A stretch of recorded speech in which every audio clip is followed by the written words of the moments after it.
ये वैसे अमूमन कहावत क्या पता नहीं, I guess that's reality also, ये आपने बताना है।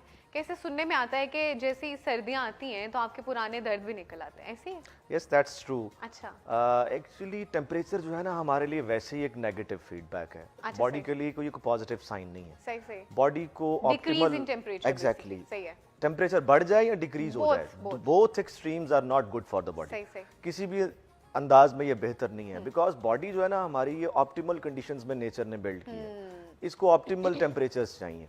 सही सही। नॉर्मली हम ये कहते हैं कि आपके जो मसल्स के टेम्परेचर होते हैं और जो जॉइंट्स का टेम्परेचर है, जॉइंट तो वैसे भी चूंकि कोर में चला जाता है, तो बहुत से उसके साथ जो कोर के मसल्स का टेम्परेचर है दैट इज नॉट 37, वो 38.5। अच्छा, वो भी थोड़ा मोस्टली हम किताबों में पढ़ाते हैं बच्चों को 37 है, लेकिन जो रिसर्चर्स हैं दे राइट इट डाउन एज 38.5। उससे भी ज्यादा है। एग्जैक्टली। सही हो गया। अब आप 38.5 से कंपेयर करें आज का टेम्परेचर, तो you will get an idea कि ये कितना बड़ी डेविएशन है फ्रॉम द रियल, और ये इस डेविएशन को बॉडी ना फौरन एक इमरजेंसी सिचुएशन की तरह कोप करती है। नेगेटिव फीडबैक आ जाता है, फीडबैक शुरू हो जाता है, बॉडी के लिए ये इमरजेंसी बिल्ड हो जाती है, बॉडी ने फौरन शिवरिंग शुरू कर देनी है, हीट प्रोड्यूसिंग मैकेनिज्म उसने शुरू कर देने हैं, उसने बीएमआर बढ़ा देने हैं। बिल्कुल ठीक, तो बॉडी इसके लिए ये एक इमरजेंसी है।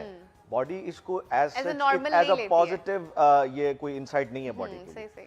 दूसरी चीज ये है कि बहुत से लोग, जैसे आपने कहा कि पुरानी दर्दें निकल आती हैं, वो पुराने कंडीशंस दोबारा बिल्ड हो जाते हैं, उसका भी फैक्टर एक्चुअली विंटर ही निकलता है, टेम्परेचर ही निकलता है। टेम्परेचर निकलता है। जैसे मैं एक सिंपल सी मिसाल दूंगा, मेकिंग इट वेरी सिंपल, कि जो आपके जॉइंट्स हैं उनके दरमियान जो आपके पास फ्लूइड्स हैं, बिल्कुल टेम्परेचर गिरता है फौरन थिक होना शुरू होता है। साइनोवियल फ्लूइड कौन सा? Synovial fluid, exactly.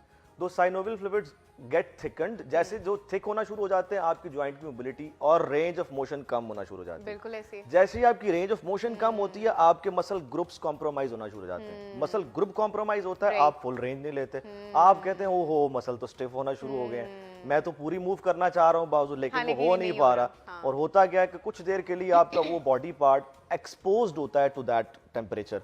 जैसे ही एक्सपोज होता है, साथ ही सेंसरी नर्व एंडिंग्स और सिस्टम्स बॉडी के एक्टिव हो जाते हैं और उससे फिर स्टिफनेस आना शुरू हो जाती है। अगेन उसको एज अ नेगेटिव फीडबैक ले लेते हैं एंड देन इट रिएक्ट्स। लेकिन जैसे थोड़ी देर बाद आप वॉक करते हैं, मूवमेंट करते हैं, बॉडी का टेम्परेचर भी थोड़ा सा नॉर्मल, हां, एंड देन आप अच्छा फील करते हैं कि मैंने जैसे थोड़ा सा वॉक किया। अच्छा, अमूमन ना ये भी मैं सुबह हमारे जो बड़े हैं ना वो उठते घर कहते जो मैं सवेरे उठे सनते मैं जुड़े होया से तो अब मैं थोड़ा जो टुरे हूं तो अब मैं सही होगा, तो इस तरह से वो नॉर्मली कहते हैं, तो ये भी एक रीजन होती है। देखें, अगर तो इसको वो मेडिकली में डिस्कशन शुरू करूं ना तो बहुत से एग्रीवेटिंग फैक्टर्स हैं। सही है, but this is one of them जो कि आपने अभी बताया, व्हिच इज ग्रेट, जो कि क्लियर मेरे ख्याल से जिसको समझ अगर थोड़ी बहुत अगर इस चीज की आई हो तो आई गेस ये थोड़ी चीज को क्लैरिफाई भी करता है कि हाँ ये रीजन है। एग्जैक्टली। फिर एज, जैसे आपने बात कर दी, एज इटसेल्फ एक नेगेटिव फीडबैक है बॉडी के लिए।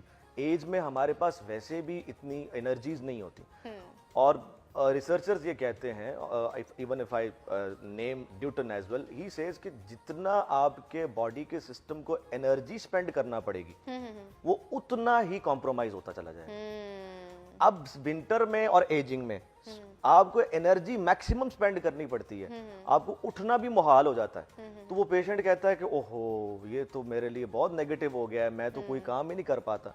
सो एजिंग है, एजिंग के साथ साथ बहुत से लोग ऐसे हैं कि जो विंटर को फेवरेबल समझते हैं, यंग हैं, वो क्या करते हैं कि वो इसमें एक्सरसाइज भी करते हैं, वो मैक्सिमली वॉक शुरू कर दी या कोई ना कोई स्ट्रेंथ ट्रेनिंग शुरू कर दी, कोई वेट ट्रेनिंग शुरू कर दी, तो उनके साथ भी ये स्टिफनेस चल रही है। बिकॉज़ ऑब्वियसली एनवायरनमेंट तो उनके लिए भी सेम है ना, ठंड तो उनके लिए जरा डिफरेंट कंडीशन बन जाती